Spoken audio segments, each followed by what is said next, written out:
வணக்கம் ஜோதிட நண்பர்களே. 2025 ஏப்ரல் மாத கிரக அமைப்புகளுப்படி சிவராசிக்கான பலன்கள். இந்த மாதமும் போன மாதம் மாதிரியே கிரக கூட்டணிகளானது தொடருது.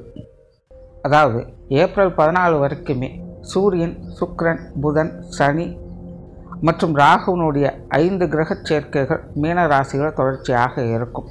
ஏப்ரல் 14க்கு பிறகு சூரியன் மேச ராசிக்கு பயிற்சியாக அங்கு உச்சமாகிறாங்க. செவ்வாய் கடகராசிக்கு பயிற்சியாக அங்கு நீச்சமாகிறார். மாதத்தின் பிற்பகுதிகளில் இந்த 2 கிரகங்களுடைய மாற்றங்களோடு சேர்த்து வழக்கமான கிரக கூட்டணிகள் எப்பவும் செயல்பட்டுக்கிட்டு இருக்கும். இந்த மாத அமைப்பில் சூரியனும் சுக்கிரனும் உச்ச நிலையிலிருந்து செயல்படுவாங்க. புதனும் செவ்வாயும் நீச்ச நிலையில் செயல்படுறாங்க. புதனும் சுக்கிரனும் ஒன்றாக இருக்கிறதுனால என்னதான் நீச்சபங்க யோகம் இருக்குன்னு மனசு தேர்த்திக்கிட்டாலும் உடன் சனியும் ராகுவும் இருக்கக்கூடிய காரணத்தினால உள்ளுக்குள்ளே கொஞ்சம் குழப்பமும் பதற்றமும் இருக்கத்தான் செய்யுது.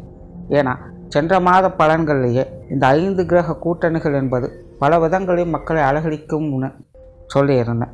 எதிர்பார்க்காத நிலைகளில் மக்களை திக்குமுக்காட வைக்குங்கிறது தான் விஷயமே.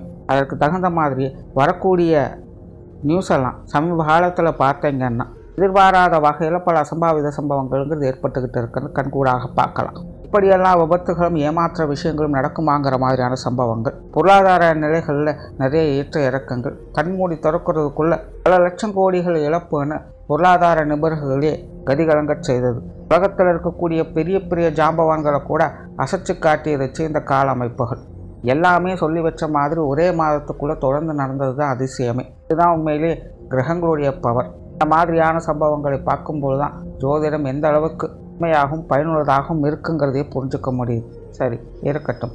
இந்த மாதம் கிரக அமைப்புகளானது அதே மாதிரி கூட்டணிகளோடு தான் செயல்பட்டு வருது. ஆக மக்கள் அனைவருமே கொஞ்ச நாளைக்கு கொஞ்சம் உஷாராகவே இருங்க. திரும்பவும் சொல்கிறேன், எந்த நேரம் எது எப்படி மாறுங்கிறதே தெரியாது, புரியாது.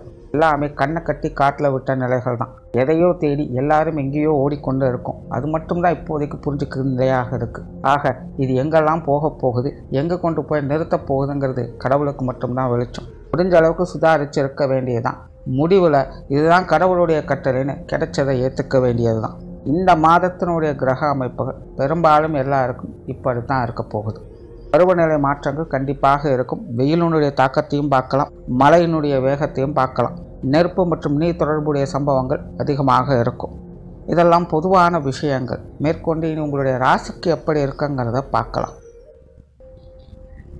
இந்த மாதம் உங்களுடைய ராசிநாதன் ராசிக்கு 11ஆம் இடத்தில் உச்சம் பெற்ற நிலையில் செயல்பட்டு வர்றாங்க. கூடவே மற்ற கிரகங்களுடைய கூட்டணிகள் என்பதும் இருக்குது. ஆக ரிஷபராசிக்காரங்களை பொறுத்த வரைக்கும் சுறுசுறுப்போடும் கலகலப்போடும் காணப்படுவாங்க. மனசில் தன்னம்பிக்கையும் தைரியம் அதிகரிக்கும். விடாமுயற்சியோடு பல விஷயங்களும் செயல்பட்டு வருவாங்க. ராசி அதிபதி 11ஆம் இடத்துல தனிப்பட்ட நிலையில் சஞ்சாரம் செய்திருந்தாங்கன்னா எடுக்கக்கூடிய முயற்சிகளில் பலவிதமான முன்னேற்றங்களையும் வெற்றிகளையும் முழுமையாக பார்த்திருக்க முடியும். ஆனால் மற்ற கிரகங்களுடைய தாக்கங்களும் உடன் இருக்கிறதுனால ரிஷபராசிக்காரங்க எதையும் எடுத்தங்கோத்தொன்னு செய்ய முடியாது. பொறுமையும் நிதானம் அதிகமாக தேவைப்படும். முடிவில் வெற்றி என்பது உறுதி. முடிக்க முடியாத பல விஷயங்களும் முடித்து காட்டக்கூடிய திறன் ஏற்படும். சவால்களை பூர்த்தி செய்வீங்க. எதிர்பார்க்காத வரவுகள், நட்புகள் போன்ற விஷயங்கள் சாதகமாக இருக்கும். உங்களை பற்றின மற்றவர்களுடைய அபிப்பிராயங்கள் நல்லவிதமாக மாற ஆரம்பிக்கும். காரியங்களில் முனைப்போடு இருப்பீங்க. எதிர்காலம் குறித்து சிந்தனைகள் அதிகரிக்கும். பொதுவாகவே இனி வரக்கூடிய காலகட்டங்களில் ரிஷபராசிக்காரங்க இப்போதைக்கு வேணுங்கிறத பெருசாக எடுத்துக்க மாட்டாங்க. இனி வரக்கூடிய காலங்களில் எது எப்படி இருக்கும், என்னென்ன தேவைங்கிறதை பார்த்து யோசித்து தான் செயல்படுவாங்க.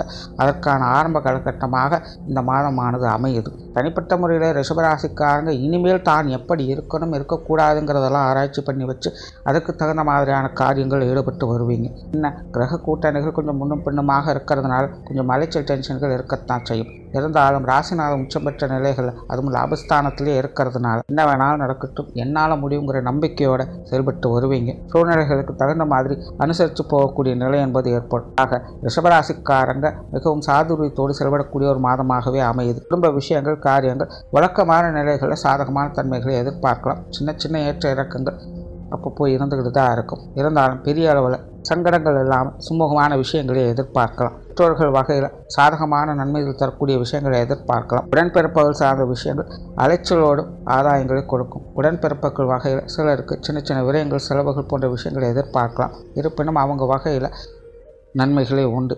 கணவன் மனைவி உறவுகள் சுமூகமாக இருக்கும். வாழ்க்கை துறையானவங்க இதுவரைக்கும் ஒரு மாதிரியான மந்த நிலையிலும் குழப்ப நிலையிலும் இருந்து வந்திருப்பாங்க. சிலருக்கு அவங்களுடைய ஓயாத புலம்பல்கள் தவிர்க்க முடியாததாக இருந்திருக்கும். அந்த மாதிரியான நிலைகள்லாம் இந்த மாதம் குறைய ஆரம்பிச்சிடும். வாழ்க்கை துணையானவங்க இனி கொஞ்சம் சீரான நிலைக்கு போவதை பார்க்கலாம்.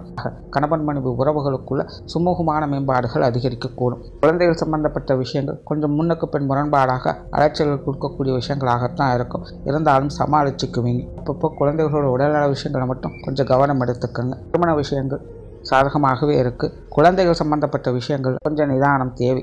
பொது விஷயங்கள் காரியங்கள் சமாளிக்கக்கூடிய நிலைகள் இருக்கும். உற்றார் உறவினர்கள் நண்பர்கள் சம்பந்தப்பட்ட விஷயங்கள் வழக்கமான நிலைகள் தான். பெரிய அளவில் அவங்க சம்பந்தப்பட்ட விஷயங்கள் ஈடுபாடுகளை காட்டிக்காதீங்க. அவங்க வகையில் பட்டும் படாமலும் தொட்டும் தொடாமலும் இருக்கிறதே நல்லது. அவங்களும் அப்படித்தான் இருப்பாங்க.